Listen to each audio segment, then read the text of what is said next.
HTML is Hypertext Markup Language, is a standard markup language used for creating the structure and presentation of web pages.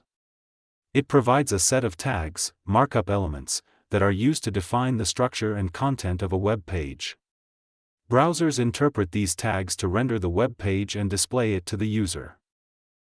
HTML was created by Tim Berners-Lee in the late 1989. Berners-Lee developed HTML as a means to share scientific and research documents. HTML is now maintained and developed by the World Wide Web Consortium, W3C, an international community that works to standardize web technologies. The W3C continues to refine and update the HTML specification to meet the needs of modern web development.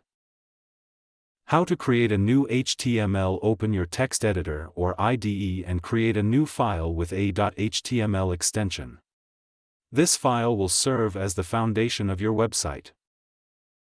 The basic structure of an HTML document. Type to declare the document type, followed by to open the root element. Inside the tags, you'll have the end sections. Within the tags, you can include metadata and references to external resources. You can set the title of your web page using the element which will appear in the browser's title bar or tab. Within the body tags, you'll add the visible content of your website. Use HTML tags to structure and format your content. For example, you can use h1 to create a heading, h1 used to defines the most important heading. For paragraphs, browsers automatically add a single blank line before and after each EP element. And the img tag is used to embed an image in an HTML page/p.